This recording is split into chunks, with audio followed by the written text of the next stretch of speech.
हमारे मंत्री जी राजस्थान चाहते हैं, ये सब हमारे लिए सौभाग्य की बात है। विशेष रूप से राजस्थान के ऊपर विशेष ध्यान देंगे। राजस्थान के अंदर बहुत बड़ी संभावनाएं, वन्य जीव क्षेत्र, अपना वन संरक्षित क्षेत्र बढ़ाने का भी बहुत बड़ा भूभाग है राजस्थान का, इस ओर आप विशेष ध्यान दें।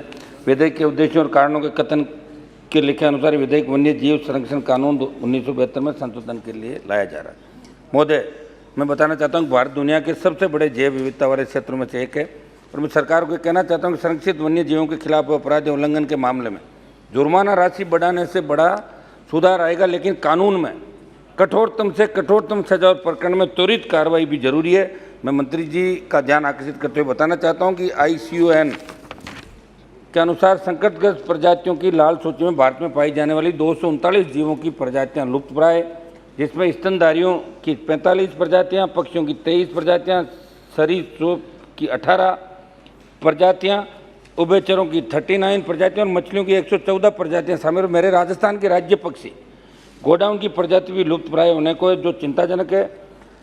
मंत्री महोदय, राजस्थान के अंदर आप देखते थे, आप भी वहीं से आते हैं, हम भी वहीं से आते हैं, 35, 40, 30 साल पहले की बात है, हम बच्चे हुआ करते थे, स्कूल में पढ़ते थे, गिद्ध आते थे, कोई पशु मरता था गाँव के अंदर तो गिद्ध अपने आप आते थे और उस पशु, मरे हुए पशु का मांस वो खाते थे, किसी तरह की दुर्गंध नहीं फैलती। आज दुर्भाग्य इस बात का है कि पशु मरते रहते हैं और उनको उठाने वाला नहीं, हाहाकार मच जाता है, दुर्गंध फैल जाती है, कई बीमारियां इससे आगे, तो गिद्ध भी धीरे धीरे लुप्त होते जा रहे हैं। मैं मंत्री जी आपका ध्यान दिलाना चाहूँगा, आज सुबह एक डिजिटल पत्रिका पढ़ा, उसमें संकटग्रस्त और लुप्त प्राय प्रजातियों को लेकर directorate of revenue intelligence DRI की 19-20 के एक रिपोर्ट के हवाले से लिखा गया कि भारत में भी संकटग्रस्त प्रजातियों का बढ़ता अवैध व्यापार चिंताजनक और इसके लगातार बढ़ने को लेकर भी गहरी चिंता उसमें व्यक्त की गई। मंत्री जी, वन्य जीव प्रेमी और ऐसे मामलों को लेकर लिखने वाले कई लोग चिंतित हैं। एक प्रतिनिधिमंडल ने मुझे 18 दिसंबर 21 को द टाइम्स ऑफ इंडिया की एक खबर के हवाले से बताया कि महाराष्ट्र के कुछ इलाकों से हाथियों को रिलायंस अंबानी द्वारा संचालित Radhe Krishna temple elephant welfare trust के सुपुर्द किए गए। इसी खबर में बताया गया है कि रिलायंस ने जामनगर गुजरात में स्थापित अपनी रिफाइनरी के नज़दीक 280 एकड़ क्षेत्र में एक चिड़ियाघर बनाया, जहाँ वन्य जीवों की कई प्रजातियों का प्रबंधन किया जा रहा है। इसलिए जीवित हाथियों के ट्रांसपोर्टेशन को वैध बनाने की पहल ये विधेयक कर रहा है। हाथियों के विषय में इस प्रस्तावित कानून के प्रावधान वन्य जीवों के संरक्षण की दिशा में प्रगति को मिटा देने जैसे हैं। इस संबंध में जब आप जवाब दें तो इस स्थिति को जरूर स्पष्ट करें कि किसी तरह का अवैध परिवहन कोई किसी भी हालत में नहीं करे, ये इसके अंदर आप बताएं। मंत्री, जो संशोधन आपने इस विधेयक में किए उसको लेकर कई तरह की शंकाएं।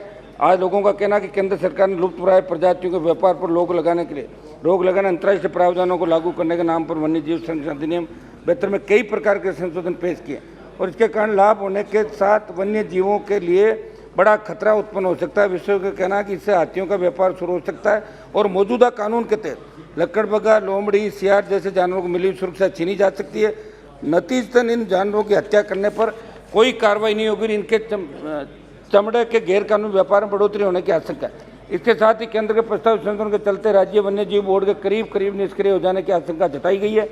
कहा गया है कि राज्य वन्य जीव बोर्ड की जगह छोटे दर्जे की समिति बनने का प्रदान किया गया, जिसके पास न तो फैसले देने की पर्याप्त शक्तियाँ होगी, न ही ये जवाबदेह होगा। इस पर भी मंत्री जवाब देते हुए स्पष्ट करें कि किस प्रकार इस बिल के संदर्भ में जो जन आशंकाएं उनका निराकरण आप करेंगे। इस बिल के प्रभावी होने के बाद ऐसी कोई स्थिति नहीं बनेगी जिसका जिक्र मैंने अभी किया है।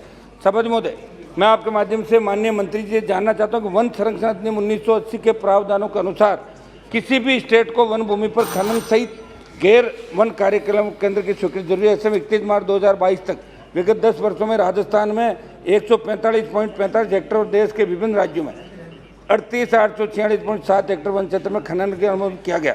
क्या आप राजस्थान सहित देश के सभी राज्यों में ऐसी दी गई अनुमति का रिव्यू करवाने की एक टीम गठित करवा कर जाँच करवाने का विचार रखते हैं कि कई प्रकार की दी गई अनुमति की आड़ में वन क्षेत्रों में अनुमति से अधिक क्षेत्र में तो खनन नहीं हो रहा है और वन क्षेत्रों में खनन की समस्त गतियों में पाबंदी लगाने को लेकर आपका क्या विचार है, ये आप जवाब में जरूर दें।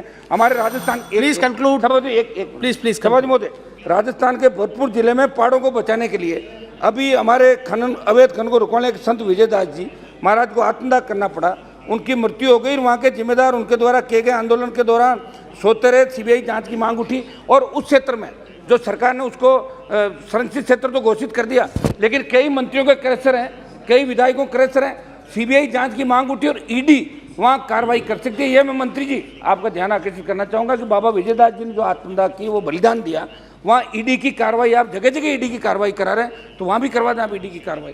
तो कम से कम राजस्थान में भी ED की कार्रवाई कम हुई साहब। हम चाहते हैं कि जो खनन माफिया, जो मंत्री विधायक उस क्षेत्र से जिन्होंने धन अर्जित किया, और एक मिनट साहब, बात तो समाप्त करना, राजा जी बात समाप्त, वाइंड अप प्लीज। तो इसके अंदर आप ईडी और सीबीआई की कार्रवाई कराएं। साहब 1 मिनट में मेरा लास्ट, इकोलॉजिकल सिस्टम के लिए वन्य जीव पेड़ों की जो महत्ता है उसको सब परिचय, जैसे राजस्थान के जोधपुर जिले के खेजड़ली में अमृता देवी बिश्नोई के नेतृत्व में 363 लोगों ने पर्यावरण की रक्षा के लिए बलिदान दिया, ये इतिहास जानता है। मेरा लास्ट में समाप्त कर रहा हूँ साहब, हमें फॉरेस्ट को बचाना है, लेकिन माइनिंग माफियाओं, होटल व्यापारियों के दबाव में आज वन क्षेत्र संकट में।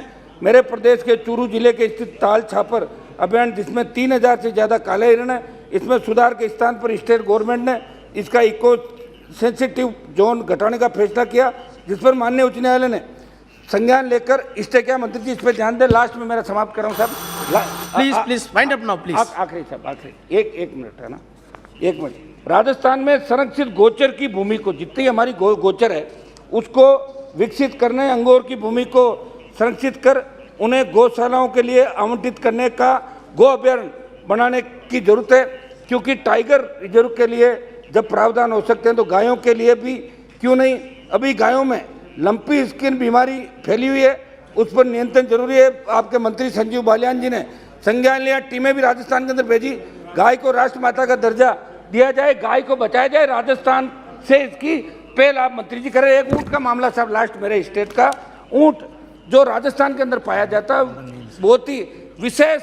श्री रविंद्रनाथ कुमार, एक सेकंड, लास्ट समाप्त करना। रविंद्रनाथ कुमार, 1 मिनट सभापति। you already took 7 minutes instead of 5. So many speakers are there. Minister has to reply. ऊंट के बारे में मैं कह रहा था मंत्री जी, ऊंट विलुप्त होता जा रहा है, राज्य पशु का दर्जा तो मिल गया, लेकिन ऊंट को कैसे बचाया जाए।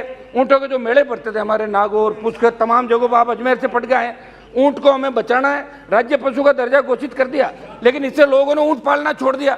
ऊंट को हमें बचाना, ऊंटनी के दूध से किस तरह की Ravindranath Kumar please, nothing will go on record except Ravindra Kumar. बचाया जाए और गाय को बचाया जाए और वन्य जीवों को बचाया जाए। धन्यवाद दोस्तों, सीबीसी न्यूज आपके सहयोग से लगातार बढ़ता जा रहा है। स्वतंत्र पत्रकारिता का सहयोग करने के लिए आपका धन्यवाद।